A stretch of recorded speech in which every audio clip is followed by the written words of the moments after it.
Okay, let's unpack this. You ever feel like you're trying to build, I don't know, super high-speed train system, but you're stuck using these old, mismatched railroad Yeah. tracks? That's kind of what connecting all your different business systems can feel like today, right? It's just complex, Yeah. messy. And if one connection fails, the whole thing can just grind to a halt. Exactly. That's the reality of integration. For ages, it was just seen as this necessary background task. Yeah. The plumbing. Essential, sure, but definitely not strategic. Right. It was IT's problem, their heavy lifting. But think about how businesses run now. Piling up SaaS apps, dealing with hybrid cloud setups, pushing for automation literally everywhere. Mm-hmm. Suddenly, that plumbing isn't just essential, it's like the core engine. It dictates how fast you can actually move. Precisely. And the source material we're looking at today really zeroes in on this shift. It's a fascinating piece exploring how AI, artificial intelligence, is fundamentally changing integration. So, today's deep dive is all about AI meets integration, how intelligent automation powers scalable growth. We're going to pull out the key insights here, try to understand why traditional integration is, frankly, struggling, Yeah. how AI changed the game, and maybe most importantly, what this means for you listening, whether you're on the business side needing speed or in IT juggling complexity and, control. The main thread in this source is that integration itself has evolved. It used to be about just setting up these static point-to-point connections. Right. Set it and forget it, hopefully. Kind of, but now with the explosion of SaaS, hybrid cloud, and this drive for real end-to-end automation, well, integration has to be way more dynamic. It needs to be a strategic lever for agility and scale. Okay, so that leads us straight into this shifting landscape. Why exactly did integration make this leap from like a back office chore to something strategically vital? Because the whole operating environment changed. Dramatically. Organizations adopted loads of cloud software. They're running things across different clouds and their own data centers. That hybrid model. Exactly. And they're trying to automate entire business processes, start to finish. None of that works if the systems underneath can't talk to each other smoothly. And the source brings up a McKinsey stat that really hits this home. 72% of organizations by 2024 had adopted AI for streamlining operations. Right. But they're still running into walls because of fragmented systems and processes. Yeah, that's the crazy part. You have companies investing in AI for, say, analytics or maybe customer service bots. But the AI can't get the data or trigger the actions it needs because everything's stuck in silos. So the AI is smart, but it's isolated. Pretty much. Traditional integration methods just weren't built for the sheer volume and variety of connections needed today, let alone the speed. So the result, silos don't go away, processes get stuck, teams get bogged down. And that's where these AI-powered integration platforms come in. They're designed specifically to break those silos and speed things up. Okay, landscape shifted, the need is clear. What are the specific pressures that are just, breaking the back of these older integration approaches? Well, first off, AI itself is raising the bar. Users, systems. They expect instant responses, real-time insights, things that adapt on the fly. Right, dynamic. Yeah, and legacy integration. Often involves manual coding, static connections. It just can't react fast enough. Makes sense. Then there's the whole cybersecurity angle you mentioned. Data flowing everywhere. Huge challenge. Yeah. Across clouds, internal networks, partner systems, managing that attack surface is incredibly complex with old tools. Plus, let's be honest, IT departments are almost always stretched thin compared to what the business wants. Oh, definitely. And meanwhile, you've got business teams who see opportunities for automation everywhere, and they want to move now. They want more ownership. Yeah. But traditional integrations often needed deep, specialized IT skills, which just created a bottleneck. Right. Okay, so if basic automation isn't enough and the old ways are failing, what does AI actually add here? How is intelligent automation different from just, automation? That's a really key distinction the source makes. Think of standard automation as just executing repetitive tasks, maybe faster, maybe more reliably, like setting up a scheduled data transfer. Okay, like programming that train schedule we talked about. Route A to B at 9 a.m. Exactly. AI, though, it brings context and insight. It's not just following the schedule. It's like understanding the track conditions, the weather, the other trains, making smarter decisions in real time. Ah. The source puts it nicely. AI helps teams execute better, not just faster. Execute better. That sounds like adaptability, like the train rerouting itself if there's a problem ahead. Precisely. The source talks about enabling this dynamic learning integration layer, It's not static plumbing anymore. It's a system that actually watches how data flows, how apps behave, how the workflows are doing. It learns. Yeah, it learns from patterns to optimize itself and even anticipate issues before they happen. Now, this is where it gets really cool. What specifically can AI do inside one of these integration platforms? The source lists some really specific capabilities. It does. And a lot of them are about empowering folks who aren't deep integration specialists. For instance, AI can literally guide a business user step by step as they build an integration flow using low-code tools. Like a built-in expert, a co-pilot. Exactly like a co-pilot. It suggests the next logical step, maybe based on how others have done similar things. Yeah. It can even flag potential problems or corrections while you're building.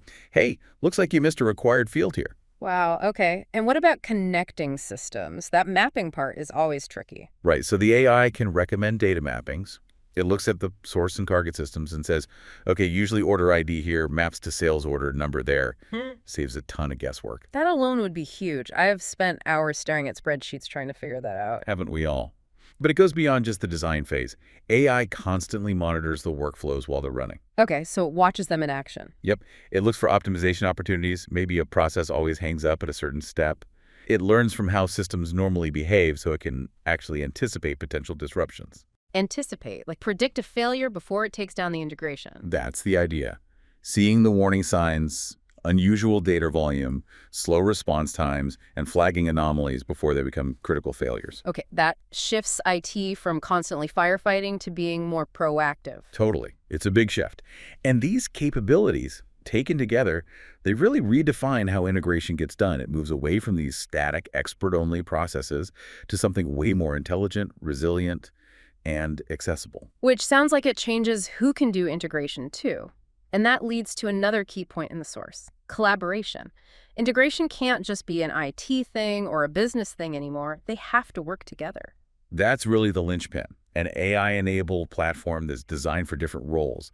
That can be the bridge. It's not about kicking IT out. It's about empowering both sides with the right tools for their jobs. So the business users get those guided low-code experiences you mentioned. Right, letting them build and tweak the workflows they understand best quickly. But then IT keeps the robust platform they need for full control, for customization, for all the governance, security, and compliance stuff, especially at scale. And the AI provides that common ground, shared visibility, insights for everyone. Exactly. It cuts down the friction, the waiting, the back and forth emails. It means you get essential integrated processes, live much, much faster, time to business value, but without sacrificing the control and quality IT needs to ensure. Okay, let's make this really tangible. The source uses these examples, Emma, the business analyst, and Michael, the integration architect. Yeah, they're perfect. They really show the two sides of the coin.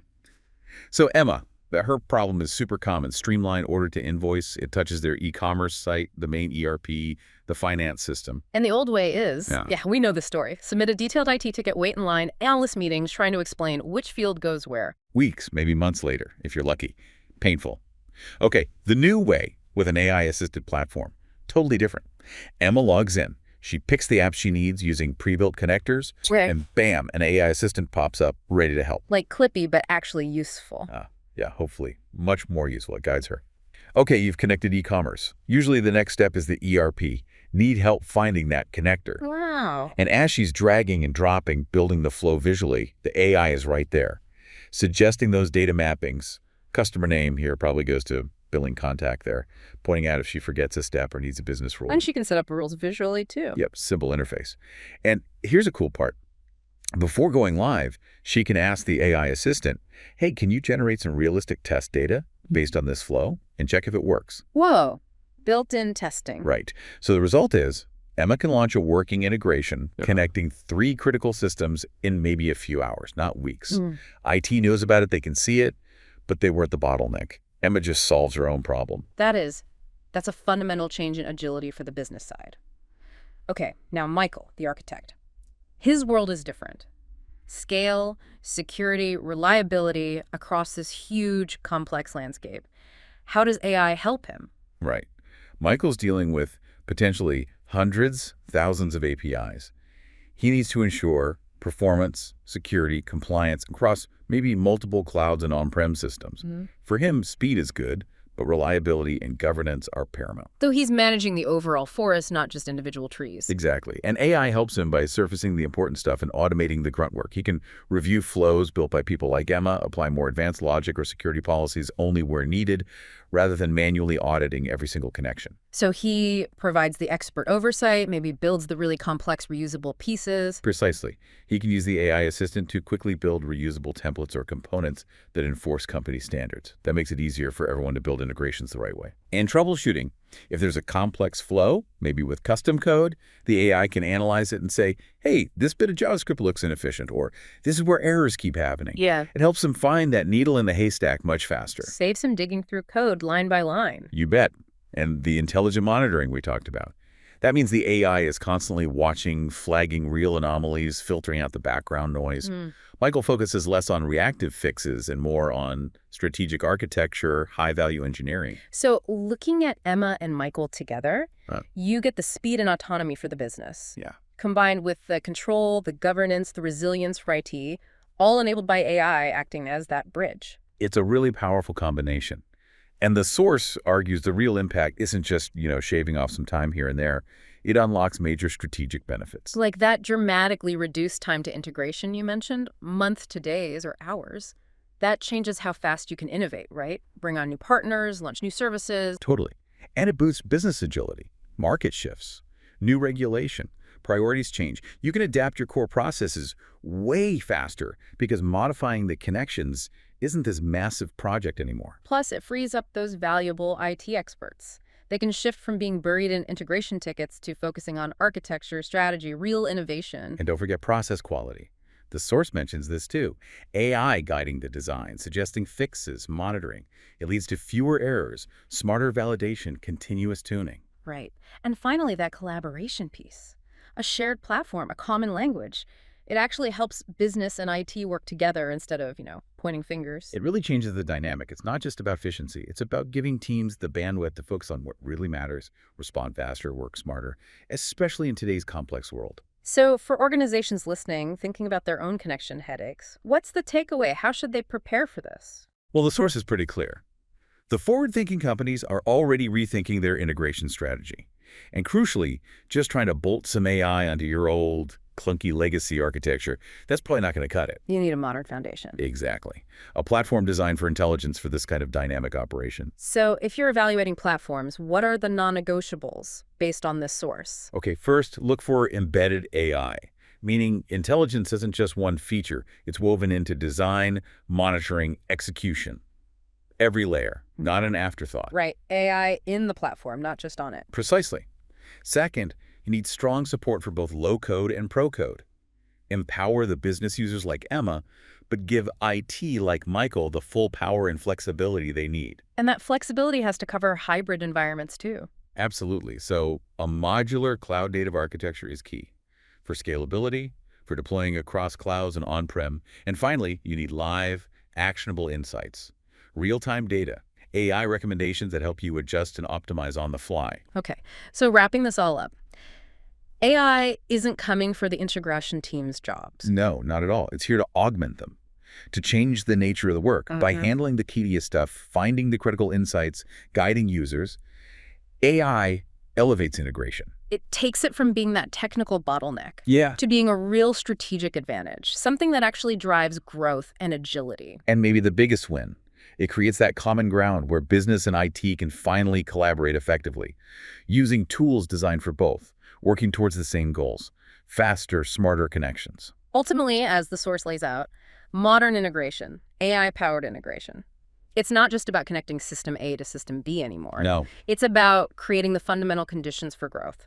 Faster time to value, much greater agility, and just fewer technical roadblocks to getting new ideas out there. If you're wrestling with integration complexity, looking at AI isn't just about adopting cool tech. It's a really practical path towards simplifying things and building a foundation that can actually scale with your ambitions. So here's the final thought to chew on.